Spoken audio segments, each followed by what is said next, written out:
Lorsqu'on m'a demandé de raconter la Terre, de la raconter par la parole et par l'image, je me suis senti comblé, car parler de ce qu'on aime, montrer ce que l'on aime à des millions de personnes, c'est somme toute un privilège assez exceptionnel.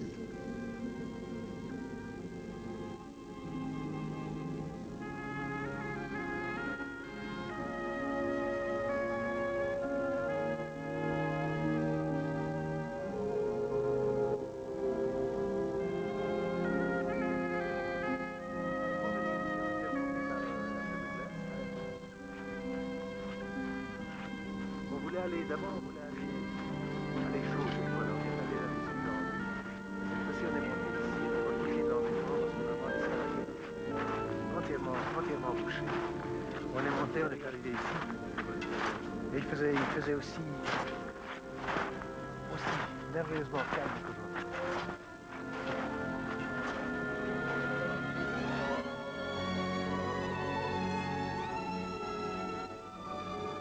Le titre de cette série peut étonner. Pourquoi Tazieff raconte-t-il sa terre et pas la terre? Ce n'est pas par excès d'immodestie. C'est simplement que je ne me sens pas capable et que d'ailleurs je n'ai aucune envie de faire un exposé qui se prétendrait exhaustif sur la géologie, la géophysique, la volcanologie, la tectonique, la géomorphologie, que sais-je. En aucune façon, ces émissions ne sont un cours. Ce à quoi je m'y essaie, c'est de raconter, par la parole donc, et par l'image, aidée par la musique, ce qui m'a le plus fasciné, ou ce qui, simplement, m'a le plus intéressé au long d'un tiers de siècle de vagabondage professionnel et de randonnées plus ou moins aventureuses. Si je suis devenu volcanologue, c'est que, géologue de mon état, j'ai rencontré il y a 34 ans une éruption. La splendeur du phénomène et le défi qu'il semblait opposer tant à l'alpiniste que j'étais alors qu'au chercheur scientifique m'avaient aussitôt envoûté. Mais si j'étais devenu volcanologue, c'était par passion pour la montagne. Regarder les montagnes, les parcourir, les escalader, les étudier pour bien les comprendre, cela a conditionné toute mon existence.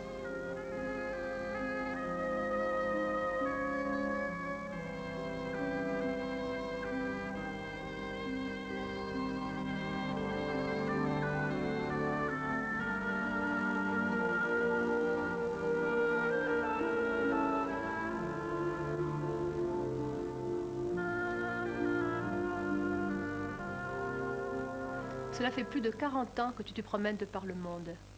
Qu'est-ce qui t'a frappé le plus sur la Terre?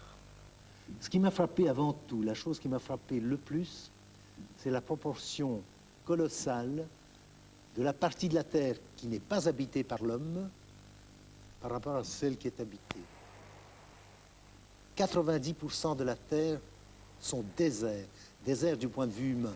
Parce que s'il y a des milliards de poissons dans les mers, il n'y a pas beaucoup d'hommes dans les mers et sur les mers.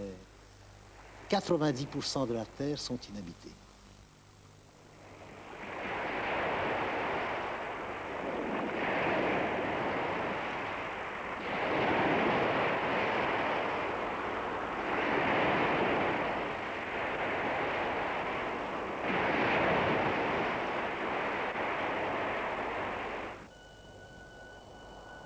Millions et millions de kilomètres carrés de sable stérile, millions de kilomètres carrés de rocs nus.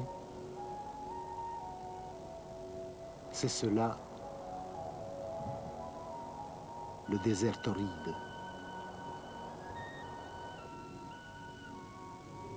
Millions de kilomètres carrés de glace.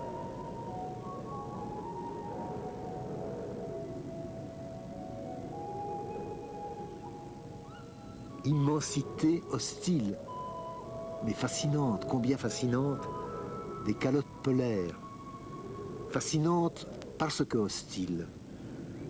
Hostile, oui, mais somptueuse.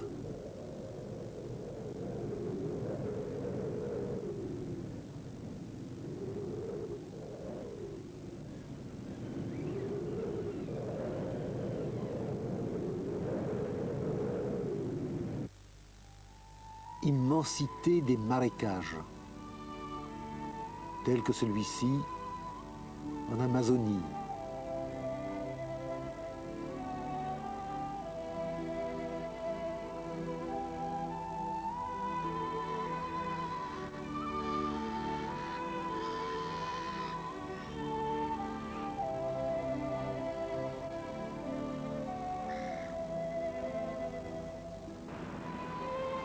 Et l'immensité déserte la plus immense de toutes, celle des océans.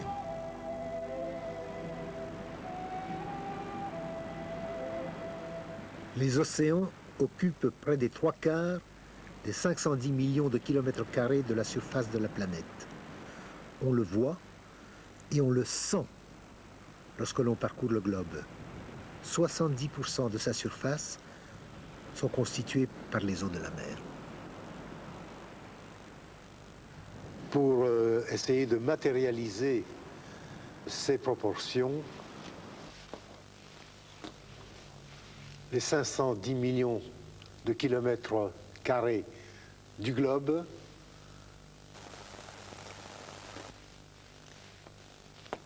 les océans 70%, les terres émergées, dont près de la moitié sont des déserts, ne sont pas déserts, cette autre moitié est habitée, cette proportion-là de notre planète.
La plus grande partie du globe, nous le savons maintenant, est déserte.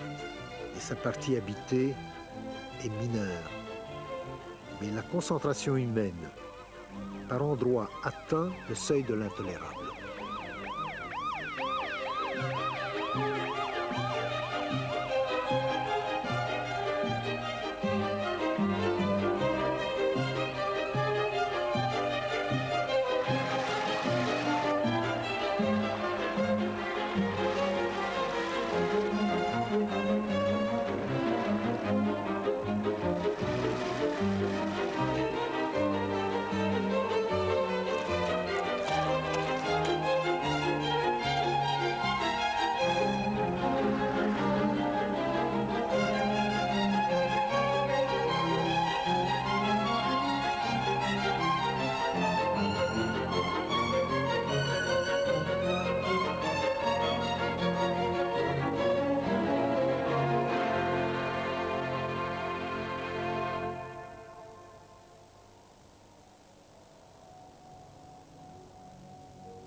Pourquoi toutes ces parties inhabitées?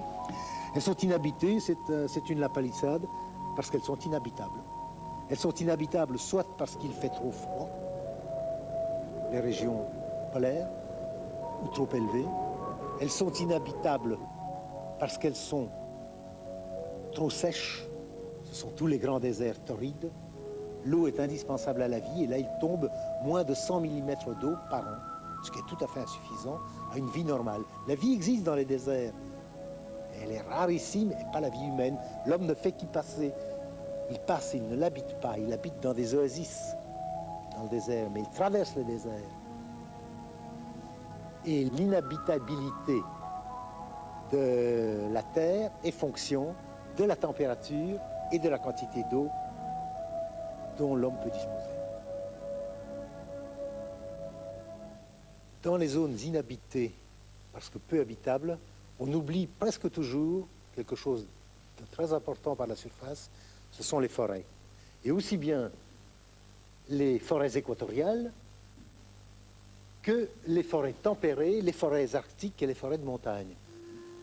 Parce que la forêt, on peut y vivre seul ou en tout petit groupe, bien sûr. Il y a des nomades qui vivent dans la forêt amazonienne ou dans la forêt équatoriale africaine, mais c'est un individu par 1000 km², c'est extrêmement désert. Par contre, la forêt a une influence énorme sur la vie, par son rôle régulateur de l'atmosphère, l'oxygène qu'elle dégage et le CO2 qu'elle absorbe.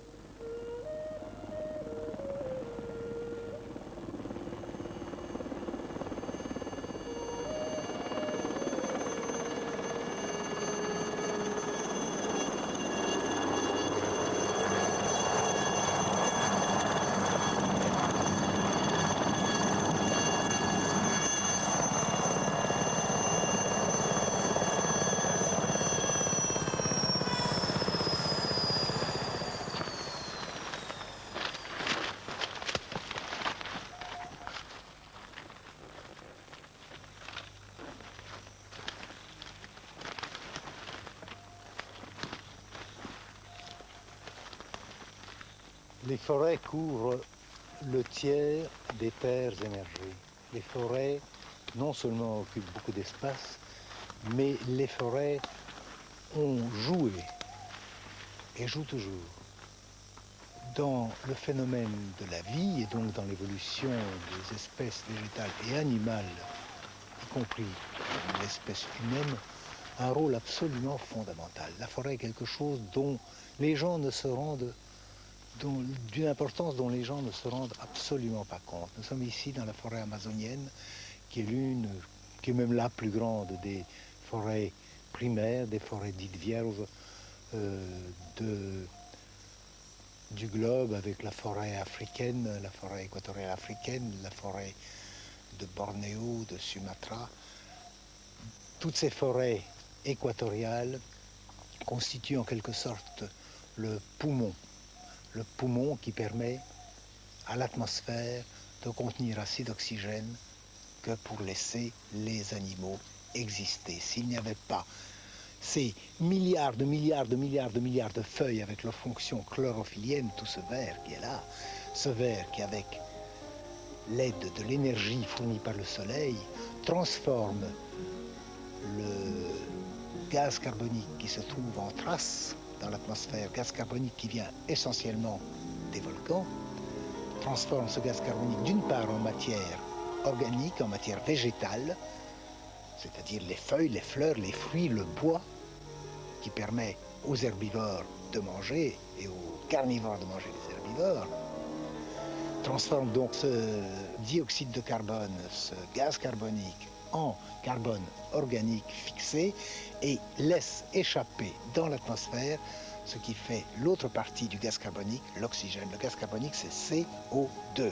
Un atome de carbone, 2 atomes d'oxygène, le carbone est fixé dans la plante, l'oxygène se libère et l'oxygène nous permet non seulement de vivre, mais de nous développer. S'il n'y avait pas eu de plus en plus d'oxygène dans l'histoire de la Terre, l'homme n'aurait jamais existé parce que son cerveau a besoin de beaucoup d'oxygène.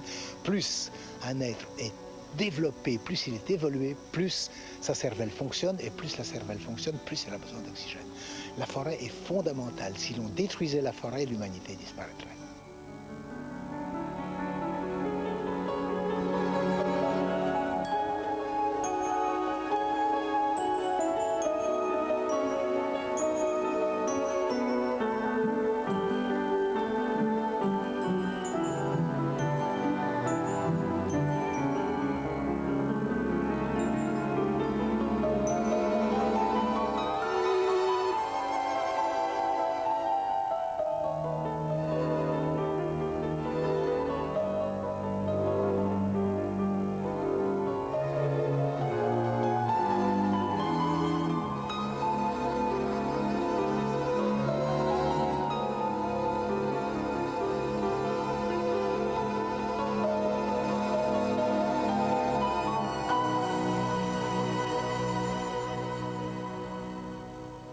Si tu veux bien, Haroun, on arrête un peu les généralités.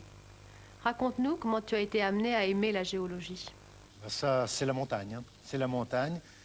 Et la géologie ne m'a pas fait oublier la montagne. Le plaisir de l'alpinisme, le plaisir de la beauté des yeux et le plaisir de la difficulté à vaincre, soi-même à vaincre d'ailleurs. Et j'ai eu la chance extraordinaire.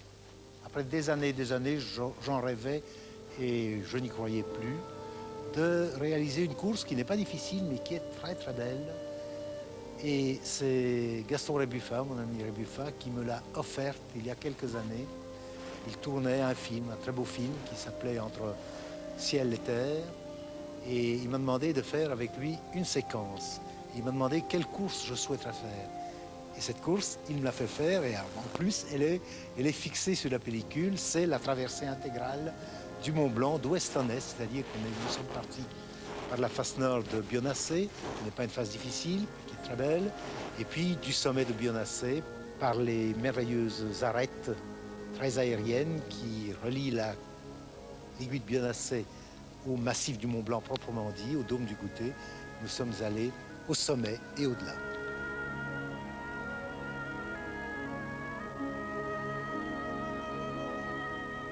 Pour un film d'ascension, il faut, bien sûr, la cordée que l'on filme. Mais, plus sûr encore, il faut la cordée qui filme. Christian Molly en tête, Pierre Terraz à la caméra.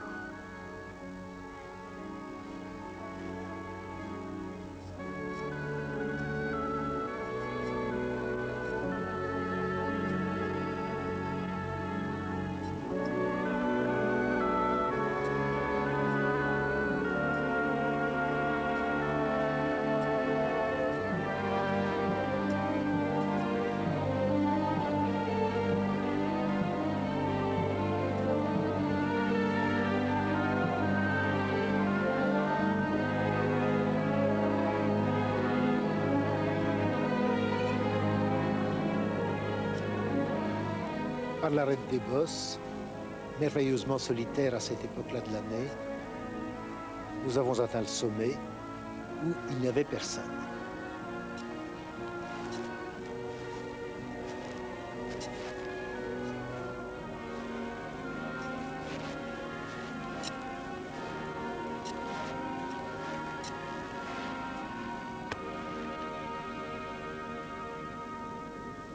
Et nous y avons construit un igloo. Construire un igloo, c'est facile, sauf lorsque la neige est très froide ou très poudreuse, mais sinon c'est très facile. Et l'igloo est un abri absolument idéal, incomparablement plus plaisant, plus chaud, plus confortable, plus sûr que la tente, il n'y a pas de comparaison, et même qu'un refuge en dur. Quel que soit le froid à l'extérieur, dans l'igloo, le minimum est 0. C'est le minimum. Et dès que l'on y habite, ce minimum est au-dessus de 0. Et dès que l'on allume une chandelle la nuit, ou a fortiori un réchaud pour se faire à manger ou à boire, la température devient telle qu'on est obligé non seulement d'enlever la doudoune, mais d'enlever également l'élénage. Bien souvent, on est torse nu, assis sur son duvet, à cuisiner, à manger, et puis on se glisse dans ce duvet, on y dort admirablement bien, parce que de surcroît, l'igloo non seulement isole parfaitement du froid, mais il isole parfaitement du bruit. Or, tous les alpinistes le savent, en période de tempête en montagne, il y a les hurlements du vent, il y a les avalanches, il y a les fracas des séracs qui s'écroulent, qui sont parfois à la longue, quand la tempête dure, assez effrayants, peuvent saper plus ou moins le moral. Et bien dans l'igloo, on n'entend rigoureusement rien.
Le lendemain matin, par un temps superbe, nous avons poursuivi notre traversée du massif du Mont Blanc. Depuis le sommet, nous sommes redescendus vers le glacier du Géant, gravissant au passage le Mont Blanc du Taku et le Mont Maudit.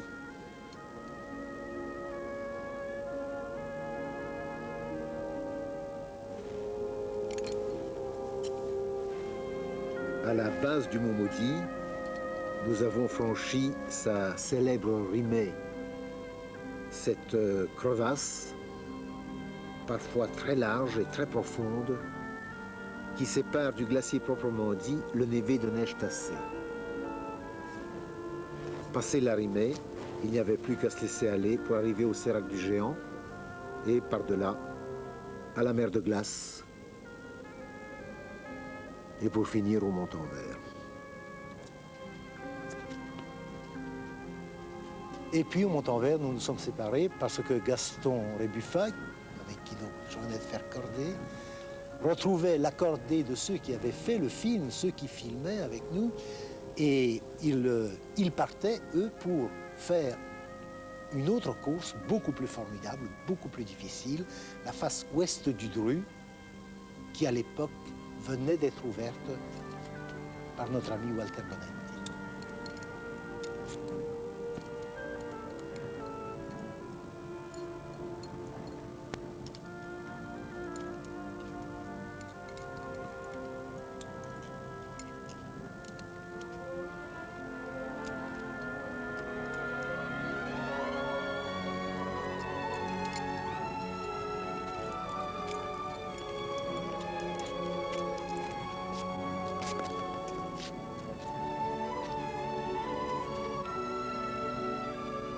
Ces images font rêver.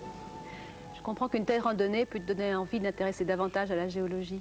Alors revenons-y. Comment sont nées les montagnes? Les toutes premières, celles d'il y a 4 milliards d'années, elles ont très vraisemblablement été engendrées simplement par un super volcanisme, le volcanisme colossal des débuts de la planète, avant qu'il n'y eût des eaux condensées, avant la chaleur était trop grande. La température était trop élevée, il n'y avait pas encore d'océan. Mais dès que les océans se sont formés, les océans ont donné la matière aux nuages. C'est là l'eau des océans qui était pompée par le soleil, transformée en nuages, nuages qui s'abattaient en averses sur les reliefs qui existaient. Et ces averses provoquaient des ruissellements d'eau très violents, qui érodaient ces montagnes primitives. Et depuis là, c'est toujours la même chose qui joue.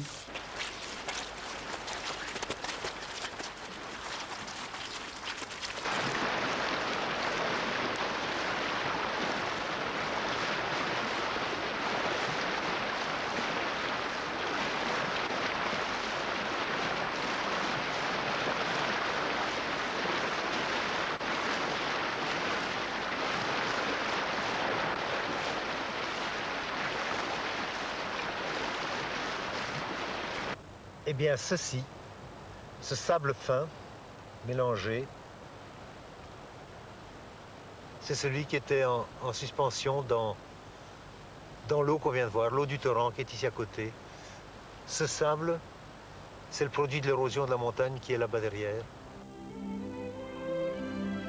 Ce sable, ces argiles, ces limons, les cours d'eau les transportent peu à peu jusqu'à la mer. Ici, la mer, c'est l'océan Pacifique, le nord de l'océan Pacifique, en Alaska. Et ce fleuve, chargé de sédiments fins, avance dans les eaux bleues du Pacifique.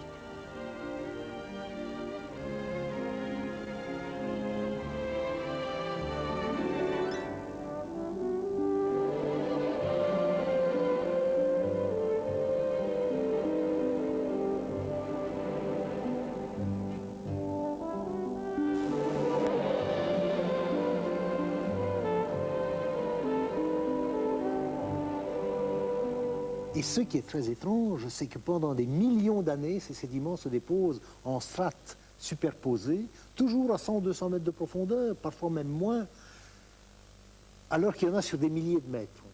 Et ça, c'est dû à un phénomène qu'on a découvert il y a plus d'un siècle de cela déjà, et qu'on appelle la subsidence. C'est l'enfoncement de l'écorce terrestre superficielle, de l'écorce de la Terre, quand elle est surchargée par quelque chose.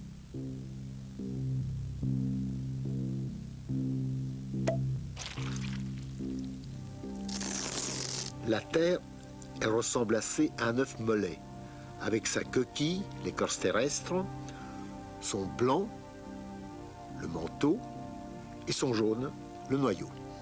La croûte terrestre, ce qu'on appelle en jargon scientifique la lithosphère, c'est-à-dire la sphère de pierre, elle est solide.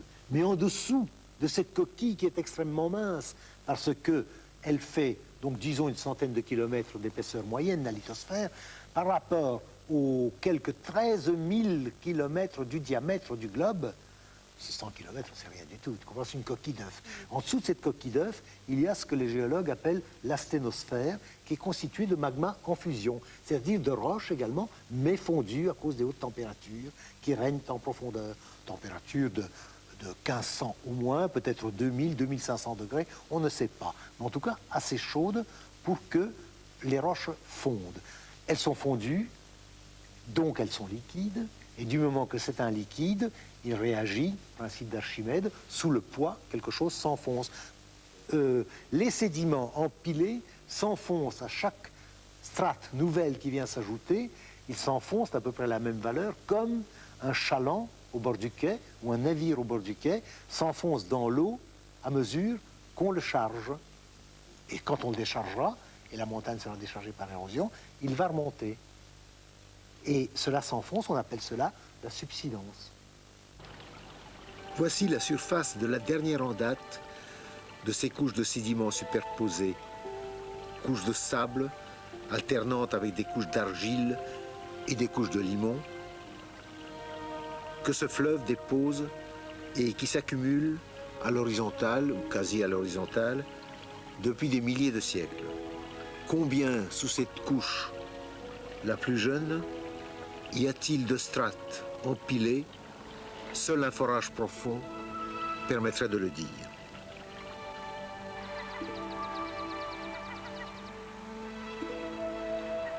Parfois, des poussées verticales, tantôt ici, tantôt là, soulèvent la croûte de la Terre.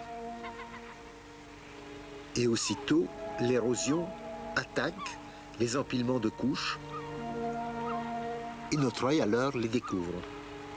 Ainsi, dans les strates des célèbres falaises d'Étretat, où l'on voit alterner des couches de craie et de silex, couches engendrées sur place, celles-ci, et non pas amenées par des fleuves.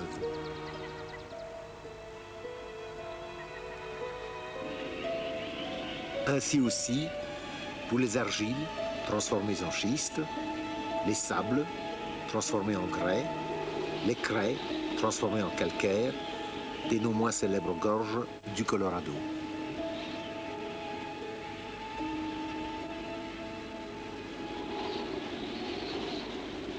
Sous le poids des sédiments progressivement accumulés, le fond s'enfonce. Et grâce à cette subsidence, l'épaisseur des sédiments peut dépasser des dizaines, voire des vingtaines de kilomètres. Mais les strates ne demeurent pas horizontales. Comprimées entre les mâchoires du Colossaletto que constituent deux plaques tectoniques qui se rapprochent, les couches se courbent, se ploient, se plissent, se cassent, se faillent, se chevauchent, cependant que le fond, constitué non de sédiments en faible densité, mais de lourdes roches basaltiques, se trouve englouti par subduction dans le manteau supérieur. Ainsi sont engendrées les grandes chaînes de montagnes plissées.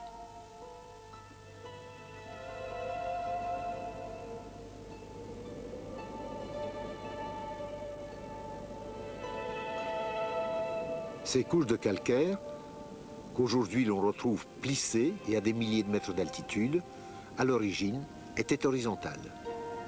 Elles avaient été déposées sur le fond d'une mer peu profonde et chaude, il y a de cela environ 1 million de siècles.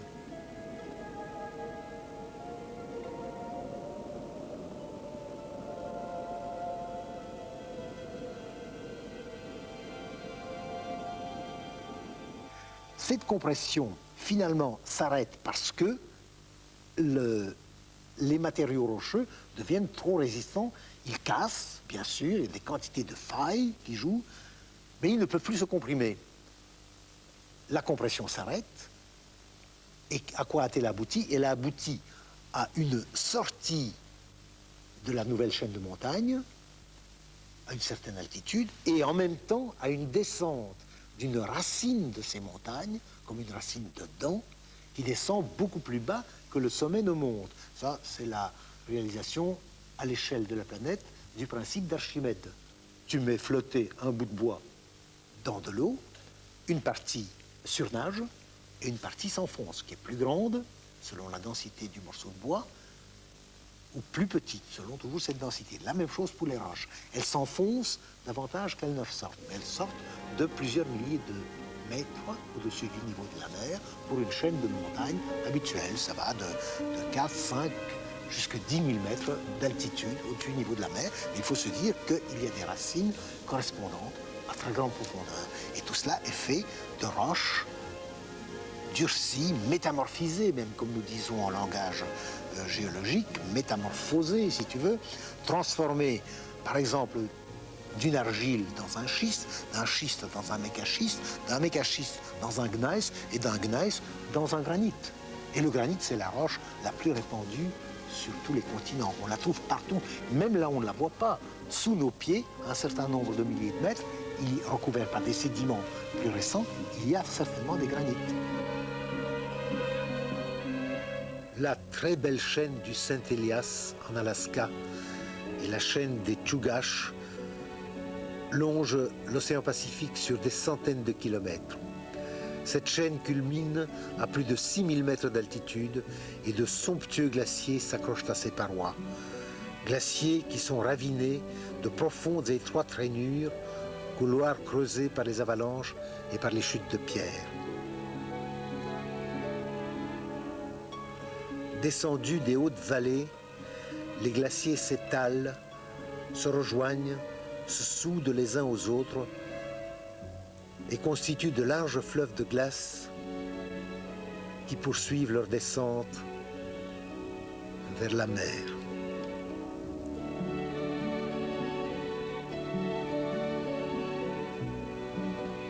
Nous, les amoureux de la montagne, nous en sommes intoxiqués. Et la regarder en roc et en glace, ou la regarder en image, ne nous lasse jamais. Je vous demande pardon de peut-être vous la montrer trop, mais je n'ai pu résister à mon amour pour la montagne. Pour la chaîne calédonienne, qui est née au milieu du primaire, s'est formée au début du primaire et est née au milieu du primaire. Pour la chaîne hercynienne, qui a terminé l'ère primaire, et pour la chaîne alpine, qui est la plus récente, eh bien nous savons qu'il faut en moyenne entre 150 et 250 millions d'années pour engendrer une chaîne de montagne. Et il en faut 10 fois moins, à peu près, pour l'éroder.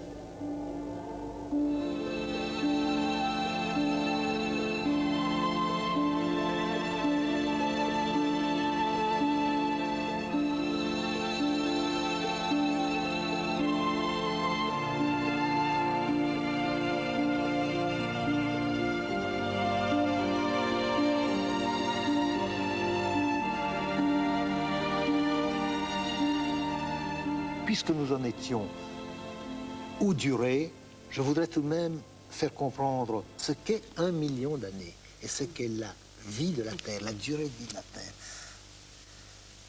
Si je prends une feuille de papier et que je dis cette feuille de papier représente 1000 ans, 2 feuilles de papier, l'ère chrétienne. 1 million d'années, c'est 1000 feuilles de papier. C'est-à-dire un volume de 2000 pages.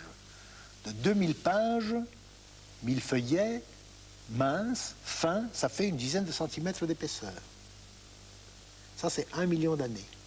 La Terre a 4 milliards 600 millions d'années, c'est-à-dire 4600 volumes de 10 cm dont chaque feuillet représente 1000 ans. 4600 volumes de 10 cm, ça te fait une tour Eiffel et demie de feuilles de papier empilées. Ça, c'est l'âge de la Terre. Les 2 feuillets supérieurs de cette énorme pile, c'est l'ère chrétienne. Et il faut bien essayer de se mettre cela dans la tête pour comprendre ce que sont les durées géologiques.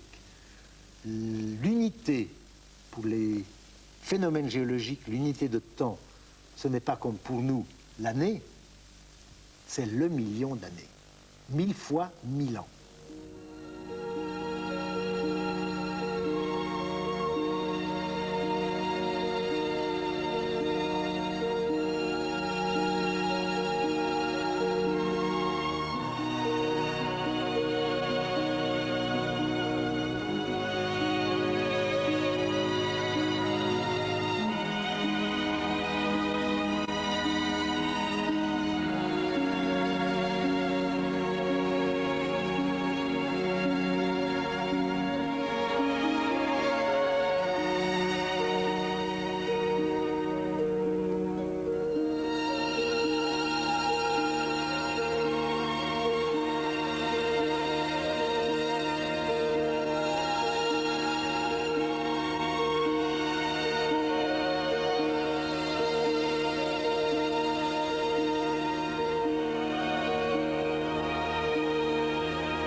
Eh bien, Martine, tu vois ce globe, c'est comme ça que nous le verrions si on enlevait l'eau des océans et des mers.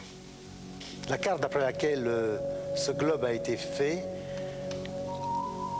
résulte de très importants travaux d'océanologues de tous les pays du monde, mais surtout des Américains Heason et Mary Tharp.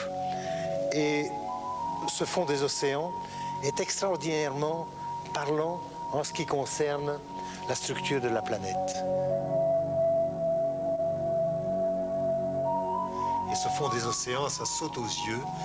Il est marqué par l'extraordinaire dorsale, cette chaîne de montagnes de 60 000 km de long, 3 000 km de large, 3 000 mètres de haut en moyenne, qui part de là-bas, de l'Arctique, s'appelle crête médio-atlantique dans l'Atlantique, passe dans l'océan Indien, repasse toujours par l'océan Indien dans le Pacifique, dans la crête de l'Est Pacifique, et qui sépare des plaques tectoniques entre elles. Sous la poussée du magma, la croûte se gonfle, s'étire et se casse. Ainsi peut être schématisée la genèse d'un rift océanique. Si cela s'étire ici, cela se comprime ailleurs, et 2 plaques qui s'affrontent finissent par se chevaucher. Les plaques, donc ainsi délimitées d'une part par la zone d'expansion des fonds océaniques, d'autre part par les zones de subduction où les plaques disparaissent sous d'autres plaques, il y a toute une série de grandes plaques, il y a une grosse demi-douzaine, je répète, l'Afrique, l'Eurasie, c'est plutôt, Eurasie c'est un grand nom, un grand mot pour le petit bout d'Europe qu'il y a par rapport à l'énorme Asie, mais enfin c'est l'Eurasie. La plaque américaine du Nord, la plaque américaine du Sud, la plaque antarctique, la plaque de l'océan Indien, la plaque du Pacifique. Voilà les grandes plaques qui conditionnent notre planète. Et puis il y a des plaques plus petites, secondaires, comme par exemple la microplaque, la petite plaque des Antilles qui, nous, Français, nous intéressent. Dans la dépression de la Far, en Éthiopie, la surface du lac de lave de l'Erta-Allé montre à une échelle, disons, humaine, et à des vitesses 1000 millions de fois plus grandes, des mouvements similaires aux vastes et interminables mouvements géologiques. Ainsi, l'étirement de la coquille superficielle de ce lac, qui rappelle l'expansion, à partir d'un rift, des fonds océaniques.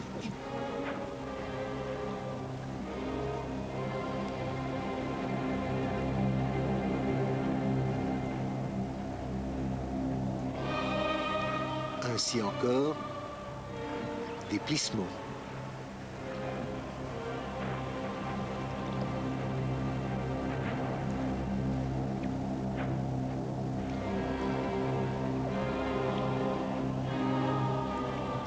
ainsi des cisaillements par coulissage horizontal, tels que celui de la faille de San Andreas, qui sépare le fond du Pacifique qui s'en va vers le nord, de l'Amérique qui, elle, s'en va vers le sud. Ainsi des charriages, tels ceux des nappes alpines, qui se sont produites il y a quelques dizaines de millions d'années.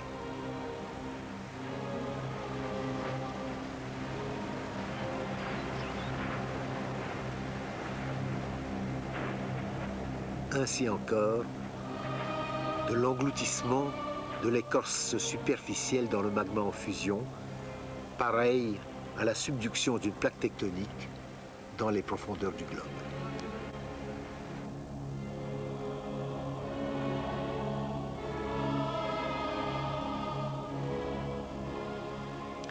Aujourd'hui, la surface de la Terre comporte 6 continents. Mais il y a 300 millions d'années, il y avait 2 supercontinents. Alors que s'est-il passé entre-temps? Il y avait six continents réunis en 2 supercontinents. Ces 6 continents ont repris leur liberté et sont partis chacun de leur côté sous l'effet non pas de ce qu'on appelait jadis la dérive des continents, qui est impossible, mais sous l'effet de ce qu'on a découvert être le vrai mécanisme, c'est l'expansion des fonds océaniques. Comment peut-on être sûr de tout ce que tu nous dis? Comment on peut en être sûr? D'abord parce que les études qu'ont faites les océanologues anglo-saxons, américains, anglais, canadiens, dans les années 50, ont démontré que le fond des océans était en expansion. C'est peut-être un peu long à expliquer comment, mais ils ont fait tout cela par une série de mesures faites à partir de leurs navires, sur l'océan Atlantique surtout, qui leur ont montré, d'une part, que le magnétisme rémanent, le magnétisme fossile des roches volcaniques qui constituent le fond de l'océan, était extraordinairement identique de part et d'autre du rift central qu'ils avaient découvert par échosondage. Que d'autre part, les âges de ces roches basaltiques des fonds océaniques décroissaient depuis les rivages de l'Amérique et de l'Europe jusque 0 au milieu. 220 millions d'années au rivage, 200 millions plus loin, 180, 150, 100, 0 au milieu. Tout cela leur a permis d'imaginer l'hypothèse de l'expansion des fonds océaniques à partir de ce rift. Ils ont découvert que de part et d'autre du rift existe une symétrie étonnante tant des âges successifs que du magnétisme fossile des roches. Voici une coupe de ce magnétisme fossile et une carte avec cette symétrie étonnante de part et d'autre de l'axe médian. Mais tout cela était génialement déduit de mesures tout à fait indirectes. Le géomagnétisme, l'âge des roches, la profondeur des roches, etc. On n'avait jamais vu. Et nous avons eu, nous, la chance de découvrir un rift médio-océanique comme celui de l'Atlantique, qui n'est pas le seul, parce que le rift médio-océanique se poursuit dans l'océan Indien en passant entre l'Afrique et l'Antarctique, et se prolonge vers le nord, vers le golfe d'Aden et la mer Rouge, et nous avons eu la chance de découvrir une partie de ce rift subocéanique à l'air libre.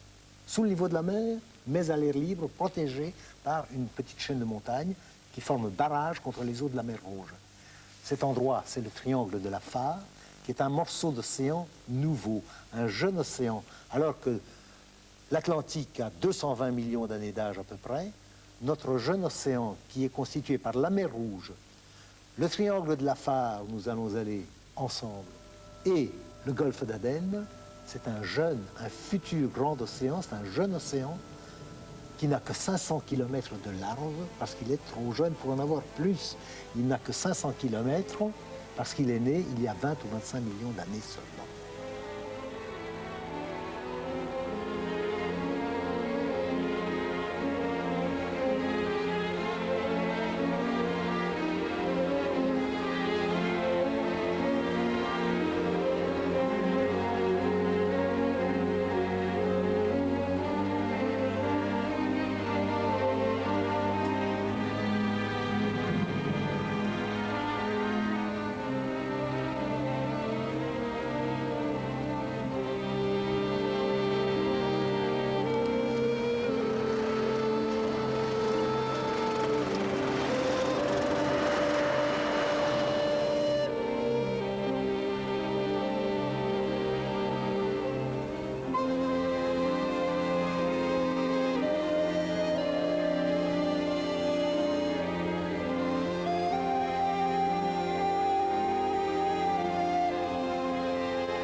La prochaine émission nous emmènera dans le désert de l'Afar,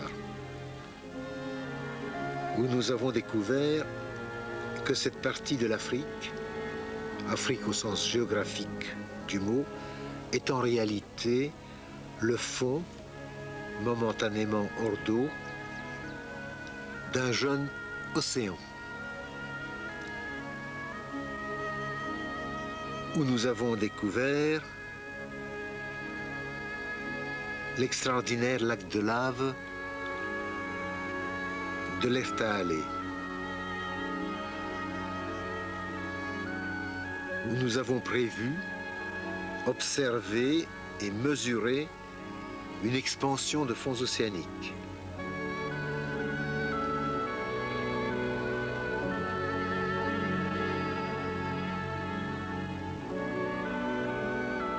Nous avons mieux compris certains mécanismes des éruptions sous-marines. Nous avons clarifié la signification de ces énigmatiques monts sous-marins appelés Guyot.